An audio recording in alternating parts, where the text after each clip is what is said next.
우리가 신앙생활하면서 가장 중요하기도 하면서 또 가장 오해가 많은 기도와 전도에 대한 말씀을 좀 나누려고 합니다. 먼저 기도에 대한 말씀을 나누려고 하는데요. 기도는 많은 사람들이 기도를 어렵게 생각하는데요. 기도는 우리가 방향을 정해 있는데 가장 중요한 것이 하나님의 뜻대로 구하는 기도를 해야 되겠다. 이렇게 마음을 정해야 됩니다. 요한일서 5장 14절 15절에도 그를 향하여 우리의 가진 바 담대한 것 이것이니 그의 뜻대로 무엇을 구하면 들으심이라. 우리가 무엇이든지 구하는 바를 들으시는 줄 안즉 우리가 그에게 구한 그것을 얻은 줄을 또한 아느니라고 말씀했습니다. 하나님의 뜻대로 무엇을 구하면 하나님이 들으시는 줄 알기 때문에 우리가 기도한 것은 반드시 응답받는 줄 안다고 말하는 것입니다. 결코 기도는 어려운 것이 아닌데 왜 그렇게 어렵게 느껴지는 것일까요? 기도라는 것은 기도를 잘한다, 오래 한다, 뭐 어떻게 유창하게 잘하냐 이게 중요한 것이 아니고 기도라는 것을 한마디로 정의하면은 내가 누구냐? 나는 하나님의 자녀잖아요. 그 하나님의 자녀의 신분과 권세를 제대로 누리는 것이 기도고 그 하나님의 자녀의 신분과 권세를 누리는 것이 기도하는 시간인 것입니다. 그래서 우리는요, 다른 거 생각하지 말고요. 기도를 잘하자, 어떻게 하자 이렇게 생각하지 말고 오직 하나님만 바라보고 하나님께 집중하여 하나님께 나를 드리는 또 하나님께 나를 드리는 그 시간이 가장 행복하잖아요. 하나님께 나를 드리는 가장 행복한 시간을 엔조이하고 누리는 것이 기도 시간입니다. 기도라는 것은 자꾸 뭘 얻으려고 하는 것이 아니고요. 자꾸 뭘 해보려고 하는 것이 아니라 하나님의 나라가 이 땅에 이루어지는 그것을 누리는 시간이 기도 시간인 것입니다. 아울러 우리가 하나님의 나라가 이 땅에 이루어지도록 기도할 적에 성령의 역사가 우리의 삶 속에 나타나게 되고 그 성령의 역사를 우리 삶 속에서 누리게 되어지는 것입니다. 이것이 참된 기도요, 하나님과 소통하는 기도요, 하나님이 원하시는 기도인 것입니다. 그래서 어렵게만 느껴지는 기도를 그러면 이제는 어떻게 하면 되겠습니까? 먼저 하나님의 뜻을 구하는 기도를 해야 됩니다. 마태복음 6장 9절 13절에도 올바른 기도에 대해서 이야기하고 있습니다. 올바른 기도를 드리지 않으면 결코 올바른 응답을 받을 수 없습니다. 하나님의 뜻을 구하려고 기도할 때 불필요한 염려나 육신적인 생각이 앞선다면 나도 모르게 자꾸 틀린 생각을 하게 되고 틀린 기도를 할 수밖에 없습니다. 육신의 생각과 잘못된 동기로 가득 찬 기도가 계속되어지면 결국은 나의 삶에도 좋지 않는 결과가 생기게 되는 것입니다.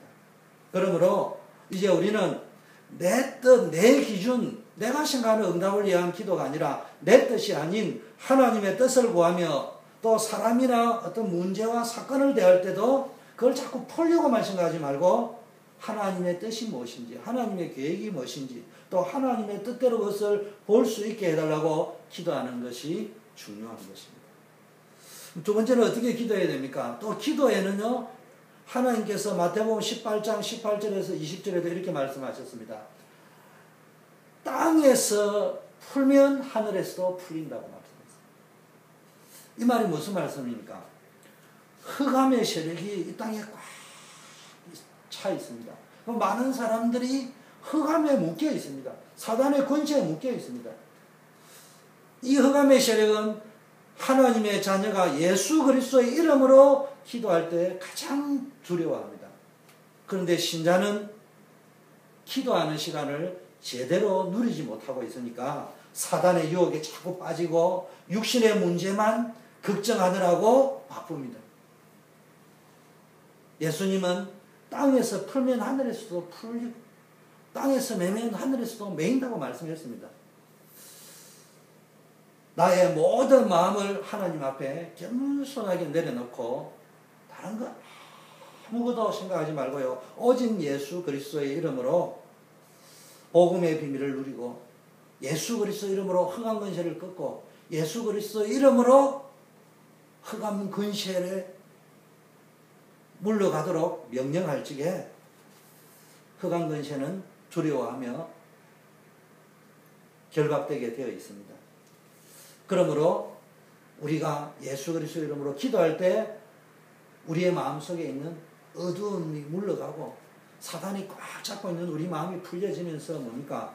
하나님이 원하시는 마음으로 바뀌게 되어지고 하나님이 원하시는 기도를 하게 되어지는 것입니다.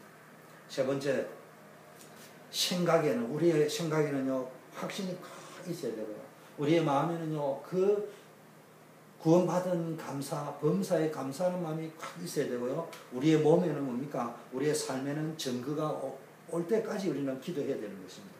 사도행전 1장 8절에도요, 오직 성령이 너에게 임하시면 너희가 권능을 받고 예루살렘과 온 유대와 사마리아와 땅끝까지 이르러 내 증인이 되리라고 말씀하셨잖아요. 자기 중심적인 생각을 내려놓기 위해서는 내가 복음을 어떻게 이해하고 있는지를 점검해야 됩니다. 우리의 기도의 가장 방해거리는 응답의 방해는 뭡니까? 내 중심적인 생각인데 내가 복음을 잘못 이해하고 있으면 자꾸 내 기준으로 생각을 하게 되어 있단 말이에요. 잘못된 생각을 가지고 있으면은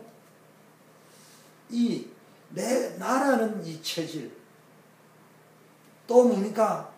내가 가지고 있는 숨은 문제, 남은 문제, 또 내가 가지고 있는 보이지 않는 많은 갈등들이 있는데요. 이게요, 내가 가지고 있는 잘못된 생각을 치유하지 않으면요, 이런 문제 해결이 안 된단 말이에요. 그래서 내 생각을 바꿔야 되는데, 나의 생각은 하나님의 자녀라는 확신으로 꽉 차 있어야 되고요. 나의 마음은 구원받은 은혜에 감사하며, 나의 삶과 내 몸은 성령의 역사를 체험하게 되려고 지금부터 기도를 시작해야 하는 것입니다. 흑암의 세력은 지금도 역사하고 있습니다. 이 흑암의 세력은 하나님을 향한 우리의 믿음을 흔들어버리고 좌절시키고 신앙생활을 제대로 하지 못하게 해서 종교생활에 빠지게 합니다. 그래서 우리는 오늘부터 기도를 시작해야 되는데 어떤 기도를 해야 되느냐? 육신적인 기도, 종교적인 기도를 하지 말고 하나님의 뜻이 내 삶에 제대로 이루어질 수 있도록 우리는 기도해야 됩니다. 그래서 우리가 기도에 대한 오해를 풀고 하나님의 뜻을 구하는 기도 생활에 승리하는 여러분이 되기를 바라겠습니다. 두 번째, 전도에 대한 말씀을 좀 나누려고 하는데, 전도의 열쇠는요, 영적으로 하나님과 소통하는 것이 전도입니다. 사도행전 1장 8절에도요, 하나님이 우리를 부르실 적에 땅끝까지 정인되도록 하기 위해서 우리를 부르셨고, 이 일을 위하여 하나님께서 권능을 주시고 증거를 주시겠다고 말씀하셨습니다. 많은 사람이 전도를 부담스러워합니다. 근데 왜 그러냐? 전도를 오해하고 있기 때문에 그렇습니다. 전도를 또한 잘못된 동기를 가지고 전도를 하기 때문에 전도가 부담스럽고 어려운 것입니다. 전도는 결코 부담스럽거나 어려운 것이 아닙니다. 전도를 단순히 사람을 교회로 인도하는 것으로만 이해해서는 안 됩니다. 하나님은 성경에 보니까 나를 사람을 낚는 업으로 부르셨다고 했고요. 또 하나님께서 함께 하시기 위하여 우리를 부르셨다고 했습니다. 그래서 전도, 쉽게 말하면 복음을 전하는 것 자체가 하나님과 함께하는 축복을 누리는 것이고 또 예수 그리스도의 증인으로 서게 되는 것입니다. 그렇다면 우리가 어떻게 하면은 하나님과 영적으로 소통하는 전도를 제대로 할 수 있겠는지 한번 살펴보는 시간을 갖도록 하겠습니다. 먼저 하나님과 제대로 소통하는 전도를 하려고 하면은 잘못된 동기를 가지고 교회로 사람을 자꾸 설득이가 데려오려고 하는 이런 수준으로 머물러 있어야 될 것이 아니고요. 세상을 보는 눈이 열려야 됩니다. 영적인 사실을 볼 수 있는 눈이 열려야 된단 말입니다. 똑같은 눈을 가지고 있는데 어떤 사람은 보는데 어떤 사람은 못 본단 말이에요. 하나님께서는 내가 있는 현장에 전도의 계획을 가지고 계시고 그리고 그 계획 속에서 그 현장에 나를 전도자로 세우셨습니다. 그렇다면 우리는 그 현장에서 뭐였냐? 하나님을 알지 못해서 고통받고 있는 사람들이 너무 많습니다. 이 사람들을 영적인 눈으로 보고 영적으로 분별을 하고 그들을 도와줄 수 있는 영적인 눈이 열려야 되는 것입니다. 또한 뭡니까? 전도라는 것은 억지로 하는 것이 아니고요. 그 현장에 가보면은 하나님이 예비해놓은 제자가 있습니다. 갈급한 자가 있습니다. 충성된 자가 있습니다. 사명된 자가 있습니다. 이런 예비된 제자를 찾아가지고 그 지역에 복음을 전하도록 제자를 세우고 또 영적인 규모를 갖추지 못한 사람들은 뭡니까? 계속 복음을 가지고 지속적으로 기도하면서 도와주는 것이 하나님과 소통하는 참된 전도인 것입니다. 연령과 그 사람의 직업, 그 사람이 처한 상황, 상태에 따라서 적절하게 하나님께 기도하면서 그들을 기도로 도와나갈 적에 하나님께서는 전도의 문을 열어주실 것입니다. 두 번째는 하나님과 소통할 수 있는, 영적으로 소통하는 전도는 어떻게 하는 것입니까?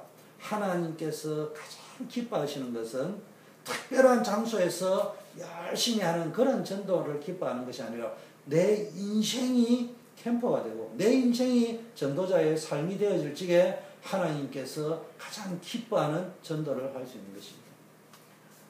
나의 인생이 전도자의 삶이 되고 내가 가지고 있는 직업, 나의 학업, 기능과 전문성이 전도의 도구가 되도록 하는 것이 하나님이 기뻐하는 인생 캠퍼인 것입니다. 다윗을 보세요. 다윗은 목동이었지만은 목동이기 이전에 그는 전도자였습니다. 또 성경에 보니까 요셉을 보세요.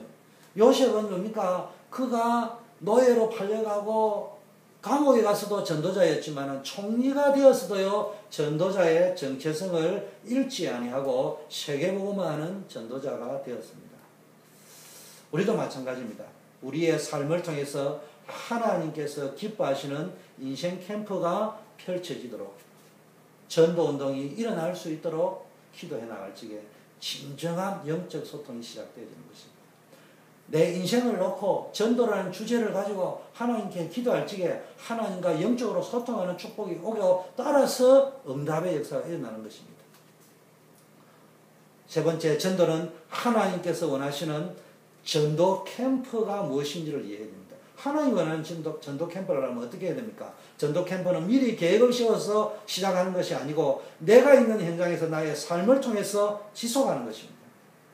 현장에서 뛰어난 인재를 찾아서 복음을 전하고 재능을 발휘할 수 있도록 말씀으로 도와야 하는 것입니다. 또한 현장에 가보면 여러 문제에 고통받는 사람에게 지속적으로 복음을 전하며 영적 문제를 치유받을 수 있도록 도와주는 것이 참된 전도 캠프입니다.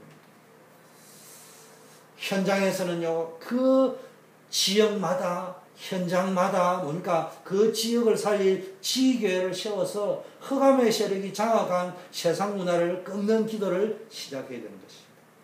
그래서 다시 한번 말씀드리자면은 참된 전도 캠프는 현장에 가서 나의 삶을 통해서 지속적으로 전도하는 것이 참된 전도 캠프인데 그 현장에 예배대의 인재를 찾아가지고 복음을 전하고 그들에게 있는 재능, 전문성을 발휘할 수 있도록 말씀으로 도와주고 또 현장에 가면 영적 문제에 시달리고 있는 자에는 고통당하고 있는 자에는 복음을 가지고 지속적으로 도와주면서 영적 문제를 치유받도록 해주고 또 우리가 있는 현장에서 황금의장을 찾아서 재앙지대, 사각지대를 찾아서 그 지역을 재앙지대, 사각지대, 황금의장을 살릴 지교회, 전문교회, 미션홈 세워가지고 그 흑암의 세력이 장악한 그 세상 문화를 꺾고 세상 문화를 복음 문화로 바꾸는 것이 참된 전도 캠프입니다. 우리가 이 참된 전도 캠프를 놓고 기도할 때 하나님과 영적으로 소통하는 축복이 넘칠 줄 믿습니다. 전도는 결코 어렵고 힘든 것이 아닙니다. 삶 속에서 전도를 누려야 됩니다. 그리고 하나님과 영적으로 소통하며 지역과 현장을 살리는 참된 응답을 누리는 성도님이 되기를 예수 그리스도 이름으로 축원드립니다. 우리 함께 기도하는 시간을 갖겠습니다.